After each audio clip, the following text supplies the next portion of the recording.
ஒரு அழகிய கடற்கரை கிராமம்.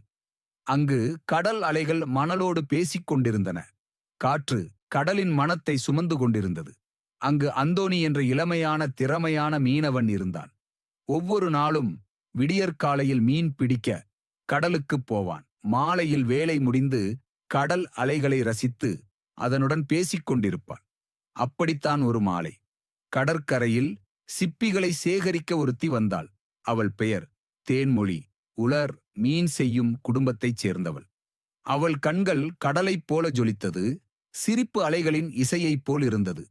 அவர்களிடையே காதல் மெதுவாக மலர்ந்தது. முதல் பார்வை, பின்னர் சில வார்த்தைகள். அந்த கிராம மக்கள் இந்த காதலை மகிழ்ச்சியோடு பார்த்தனர். இந்த காதல் மீனவர்களின் வாழ்க்கையின் பிரதிபலிப்பாக இருந்தது.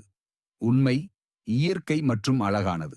மீன்பிடி திருவிழாவின் போது அந்தோணி ஒரே சிப்பியில் செய்த மோதிரத்தை கொடுத்து தேன்மொழியிடம் காதலை கூறினார். கிராம மக்கள் பாடலும் நடனமும் நடத்தினர். இந்த காதல் அலைகள் போலவே சக்தி வாய்ந்தது, இயற்கையானது, நிலைத்து வைக்கப்பட்டது.